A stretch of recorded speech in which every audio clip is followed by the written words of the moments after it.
Average on an average. Average. یہ تو ہمارے پڑھنے کی کیفیت ہے, کوئی مقابلہ نہیں. پھر بات یہ ہے کہ میں نے ایک چیز جو عورتوں کو دیکھا تھا کہ ہاتھ آگے کر کے کہہ رہی ہیں سودا لانا ہے گھر کا, بجلی کا بل دینا ہے, یہ کرنا ہے وہ کرنا ہے, سالن ختم ہوا ہوا یہ. تو مجھے ہاتھ پھیلانا جو لگتا تھا برا لگتا تھا. میری اماں نے بھی کبھی ہاتھ نہیں پھیلایا تھا, اس لیے کہ ابا جو مہینے کے پیسے دیتے تھے اسی میں گزر کرتی تھی. جب وہ ہمیں پڑھا رہے تھیں تو ابا نے کہا تھا دیکھو میں جتنے پیسے دیتا ہوں اس میں ایک پیسہ زیادہ نہیں دوں گا, تم لڑکیوں کو پڑھا رہی ہو. تو انہوں نے کہا تھا میں ایک روٹی کی جگہ آدھی روٹی دوں گی, واہ واہ واہ, لیکن میں لڑکیوں کو پڑھاؤں ضرور پڑھاؤں گی. یعنی یہ بنیادی جو آپ کی اس بات سے اس کا جو مغز ہے یا اس کا جو کرکس ہے وہ یہ ہے کہ جو تعلیم ہے وہ ایک ایسی بنیادی چیز ہے, اور شاید ہمارے ہاں جو عورت کا ایک استحصال جس کو ہم کہہ رہے ہیں, یا جو اس کی وجہ سے عورت معاشرتی سطح پر یا معاشی سطح پر یا سماجی سطح پر وہ اپنا مقام حاصل نہیں کر پا رہی, تو تعلیم اس کی ایک بنیادی وجہ ہے. دیکھو اس میں بہت سی باتیں, مثلا پارٹیشن سے پہلے لکھنؤ میں عورتوں کا کالج موجود تھا, عورت لائن حیدر سے لے کر سب لوگ وہیں پڑھے تھے. پھر علی گڑھ یونیورسٹی موجود تھی جہاں برقعے میں سب لڑکیاں برقعے میں آتی تھیں اور غرارہ یونیفارم تھا ان کا, لیکن پڑھتی تھی کرتی تھی. مشکل یہ ہے کہ اس علاقے میں سیالکوٹ اکیلا شہر تھا جہاں پہ 90% پری پارٹیشن ڈیز میں ایجوکیشن لڑکیوں کی تھی. یہ باتیں ابھی تک, مجھے تو 50 برس ہو گئے یہ کام کرتے ہوئے, جگہ جگہ جا کے مردوں کو بھی بٹھاتی ہوں اور عورتوں کو بھی ساتھ بٹھاتی ہوں اور پھر بات کرتی ہوں. اس میں فیملی پلاننگ کا بھی موضوع ہوتا ہے, اس میں عورت کے خود کمانے کا بھی موضوع سب سے بڑا ہوتا ہے. جب عورت انڈیپینڈنٹ ہو جائے گی کسی بھی شعبے میں, ایمبرائڈری کر رہی ہے, کمپیوٹر پہ ہے, کیا کر رہی ہے, وہ اگر وہ 4 پیسے کمانے لگے گی وہ گردن اوپر کر کے بولے گی. تو اس لیے بہت ضرورت ہے کہ ہم اپنی عورتوں کو, پہلے کون سی عورتیں کم کرتی تھی, اب بھی تم اطاعت بازار جاؤ لہسن بیچ رہی ہیں بیٹھی, دیہاتوں میں آپ دیکھ لیں کھیتوں میں کام کر رہی ہیں عورتیں, مردوں کے ساتھ کام کر رہی ہیں. جی بالکل. اب اپنے ہر حوالے سے اپنی زندگی کی, آپ کی اپنی زندگی کو جب ہم دیکھتے ہیں, آپ کی بایوگرافی بھی آپ نے لکھی, بلکہ آپ نے کافی ساری کتابیں لکھی, شناسائیاں رسوائیاں, اور جس میں بہت ساری یادیں بھی ہیں, لیکن جو موضوعات کا تنوع آپ کے ہاں ہے اور اس حوالے سے ان موضوع کو جتنی شدت سے اور جتنے ایک ایسے طریقے سے آپ نے وہ نظم بنائی ہے, بھی آپ کی تازہ کتاب کے اندر تار تار پیرہن کے اندر بہت ساری نظمیں ایسی ہیں, اور شاید میرا خیال ہے کہ آپ کی پچھلی جتنی کتابیں ہیں موضوعات کے تنوع کے حساب سے اگر دیکھیں تو شاید سب سے زیادہ تنوع وہ اس کتاب میں ہے. تو کیا سمجھتی ہیں کہ کوئی بھی فارم ہو شاعری کی, اس میں خیال غالب ہے؟ خیال کا صرف ایک رمق آتی ہے, اچھا, اس کو آپ نے بار بار سوچنا پڑتا ہے, سرکمفرنس طے کرنا پڑتا ہے, ووکیبلری تلاش کرنی پڑتی ہے. تم بھی شاعر ہو, شاعری تخلیق کا لمحہ جو ہے نا وہ بہت تکلیفی ہوتا ہے, بہت پریشان کرتا ہے, اور اس کے بعد کی جو خوشی ہے وہ بھی بیان سے باہر. بیان سے, وہ میں نے کتاب میں بھی لکھا تھا جب لب گویا چھپی تھی کہ مجھے اپنی بچے کے پیدا ہونے کی خوشی جو ہے بالکل اسی طرح ہوئی تھی جس طرح یہ کتاب چھپی. تو ہماری تخلیقی حیثیت جو ہے وہ جدا ہے اور ہماری دفتروں کی حیثیت الگ ہے. جب میں عورتوں کے پاس جاتی ہوں, یہ دیکھو ہم تو, میں 64 سے شروع کروں, ابھی 24 سال کی تھی میں, 25 سال. ہم گاؤں جاتے تھے, پلنگ بچھے ہوئے, مولوی صاحب سے کہا اعلان کر دیں کہ دفتر کے لوگ آئے ہیں کام کرنے کے لیے, اور اعلان کرتے تھے, عورتیں مرد دونوں اکٹھے بیٹھے ہوئے ہیں, نہ کسی کو یہ ہو رہا ہے کہ یہ کیوں ہے اور یہ کیوں ہے, اور ہم بات کر رہے ہیں. تو وہ معاشرہ جہاں پہ میں نے کھڑے ہو کے کہا تھا کہ لڑکیاں کنسولیشن پرائز کے لیے نہیں آئی ہیں, ہم کمپیٹ کریں گے, جیت گئے تو جیت گئے. تو گورنمنٹ کالج کی اسٹیج سے لڑکوں نے زمین پہ بھی تالی بجائی تھی کہ وہ جوتوں سے, کیونکہ اور ہاتھ سے بھی, کہ دیکھو تم نے بلیک میل کیا ہے ججز کو. میں نے کہا بلیک میل نہیں کیا, میں نے ایک توڑی ہے, ایک رسم ہو گئی تھی کہ اچھا لڑکی بولے لیکن دینا اسے کنسولیشن پرائز ہے. تو یہ چیزیں توڑنی پڑتی ہیں. جیسے میں نے کہہ دیا تھا اپنی اماں کو میں نے جہیز نہیں لینا, وہی آپ نے روایت شکنی ساری زندگی اپنے رکھی. میں نے کہا تھا میں زیور کبھی نہیں پہنوں گی. تو اس لیے یہ چیزیں اس لیے کی تھی کہ معاشرے میں بہتری کے راستہ بنے, ہم لوگ سادگی کو اختیار کریں, ہم لوگ زندگی میں جتنا ہمیں میسر ہے اس کو بہتر طریقے سے. آپ نے ملازمت بھی کی اور بہت زندگی کا ایک بڑا عرصہ وہ ملازمت میں گزارا. پی این سی اے کی ڈی جی کے طور پر, ڈائریکٹر جنرل کے طور پر آپ کی ریٹائرمنٹ ہوئی. تو اب اس میں دونوں حوالے سے کہ ملازمت کے دوران کیا محسوس کیا اور اس میں کن کن لوگوں سے, کیونکہ جو جس بھی آرٹسٹ کا نام لیتے ہیں, جس شاعر کا نام لیتے ہیں, جس گلوکار کا نام لیتے ہیں, تو اس کے ساتھ آپ کا ایک ذاتی سطح کا ایک تعلق ہے. ہاں یہ مت بتاؤ, ہمارا پورے پاکستان کیا ساری دنیا میں پورا خاندان ہے, ادیبوں کا رہا ہے, اور میں سب کے ساتھ میری بہت دوستی رہی ہے. اور سچی بات ہے, صوفی صاحب, احسان دانش صاحب, عابد علی عابد صاحب, یہ سارے بڑے لوگ جو تھے ان کے درمیان ہم جا کے بیٹھ جاتے تھے یہ سیکھنے کے لیے کہ لفظ کو اس پہ بحث ہو رہی ہے, کہ غار پہ بحث ہو رہی ہے, یہ لفظ ہم سیکھ کے اٹھتے تھے وہاں سے. اب یہ ہے کہ آج کل کے بچے جو ہیں ہم لوگوں کے پاس سیکھنے کے لیے نہیں آتے, ورنہ بہت کچھ ہوتا ہے جو ان لوگوں کو ہم دے سکتے ہیں. سیکھنے کی آپ نے بات کی تو شاعری بھی تمام فنون کی طرح, جو فنون لطیفہ جتنے بھی ہیں, موسیقی ہے, مصوری ہے, اکثر لوگوں کا یہ خیال ہے کہ شاعری بس خود ہی ہو جاتی ہے, سیکھنے کی ضرورت نہیں. میں تمہیں بتاؤں, مجھے خیال آیا ایک بہت عرصے کی بات, میرے ذہن میں یہ خیال آیا تو پہلے تو میں نے کہا اس کے اوپر میں پورا اوپیرا لکھتی ہوں. اچھا. پھر اتنی تیز خیال تھا وہ, جب خیال آتا ہے تو وہ آپ کو بہار کر دیتا. تو میں نے ایک غزل لکھی تھی. جی. وہ میں تم نے سنی بھی کبھی نہیں. اس کے بعد پھر ہم چلیں گے جیا کی طرف. عمر میں اس سے بڑی تھی لیکن, واہ, عمر میں اس سے بڑی تھی لیکن, عمر میں اس سے بڑی تھی لیکن پہلے ٹوٹ کے بکھری میں. واہ واہ واہ واہ واہ. عمر میں اس سے بڑی تھی لیکن پہلے ٹوٹ کے بکھری میں, ساحل ساحل جذبے تھے اور دریا دریا پہنچی میں. واہ واہ واہ واہ واہ واہ واہ واہ. شہر میں اس کے نام کے جتنے شخص تھے سبھی اچھے لگے. شہر میں اس کے نام کے جتنے شخص تھے سبھی اچھے لگے. صبح سفر تو دھند بہت تھی, دھوپیں بن کر نکلی میں. واہ واہ واہ واہ واہ. اور اس کی ہتھیلی کے دامن میں سارے موسم سمٹے تھے. کیا کہنے, اس کی ہتھیلی کے دامن میں سارے موسم سمٹے تھے. اس کی ہتھیلی کے دامن میں سارے موسم سمٹے تھے, اس کے ہاتھ میں جاگی میں اور اس کے ہاتھ سے اجلی میں. واہ واہ واہ واہ واہ واہ. اس کے ہاتھ سے جاگی میں اور اس کے ہاتھ سے اجلی میں. واہ واہ واہ واہ. اچھا ایک اور شعر اس پہ پڑھ لو, بس باقی بہت لمبی ہے. میں نے جو سوچا تھا یوں تو اس نے بھی وہی سوچا تھا. میں نے جو سوچا تھا یوں تو اس نے بھی وہی سوچا تھا. دن نکلا تو وہ بھی نہیں تھا, ہاں ہاں ہاں, اور موجود نہیں تھی میں. واہ واہ واہ. دن نکلا تو وہ بھی نہیں تھا اور موجود نہیں تھی, اور موجود نہیں تھی میں. کیا کہنے, کیا کہنے.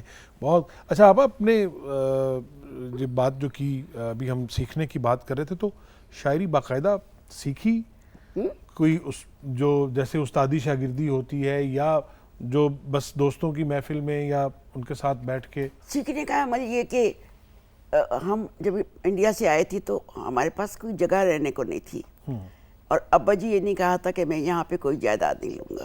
اچھا. تو ہم اپنی خالہ کے گھر میں رہتے تھے, ایک کمرہ دیا ہوا تھا, ہم 7 بہن بھائی, اماں ابا, اور کسی کزن سے ملنا نہیں تھا. تو مجھے جو کتاب میسر ہوتی, جتنا پڑھنا ہوتا, مجھے مطلب نئی پرانی چراغ زبانیں یاد ہو گئی تھی. اس طرح کی کتابیں زبانیں یاد ہو گئی. اگر کوئی کتاب نہیں ہوتی تھی تو میرے پاس نیول کشور کی لغات موجود تھی, میں وہ پڑھنے بیٹھ جاتی تھی. میں نے ادیب فاضل کا کورس بھی پڑھا, جس زمانے میں ابھی داخلہ نہیں ہوا. ابھی منشی فاضل کا کورس بھی پڑھا. پھر میں نے فارسی کی ساری قرۃ العین طاہرہ سے لے کر حافظ کو صوفی صاحب کے ساتھ باقاعدہ بیٹھ کے پڑھا. تو اس لیے بہت ضروری ہوتا ہے کہ چیزیں اس کی تہ میں جا کے اس پہ آپا ہم بات کریں گے کہ فارسی کی جو روایت ہے اس کا اردو کے ساتھ جو تعلق ہے اور فارسی لفظیات کا اور فارسی روایات کا کتنا علم ہونا اور مطالعہ کتنا ضروری ہے.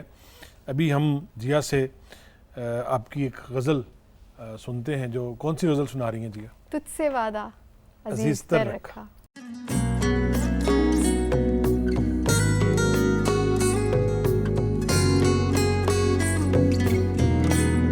تجھ سے وعدہ عزیز تر رکھا, تجھ سے وعدہ عزیز تر رکھا, وحشتوں کو بھی اپنے گھر رکھا, تجھ سے وعدہ عزیز تر رکھا.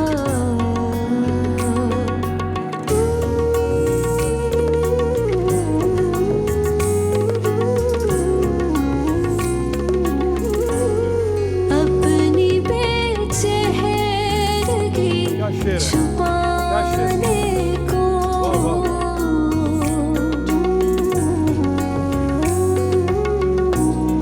اپنی بے چہرگی چھپانے کو آئینے کو ادھر ادھر رکھا, تجھ سے وعدہ عزیز تر رکھا.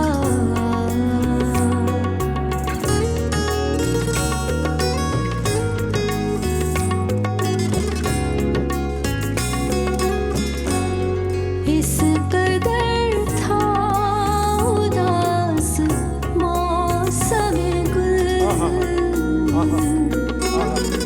واہ واہ واہ, کیا اداس اس میں آیا. اس قدر تھا اداس موسم گل, ہم نے ہاں بے رواں پہ سر رکھا, تجھ سے وعدہ عزیز تر رکھا.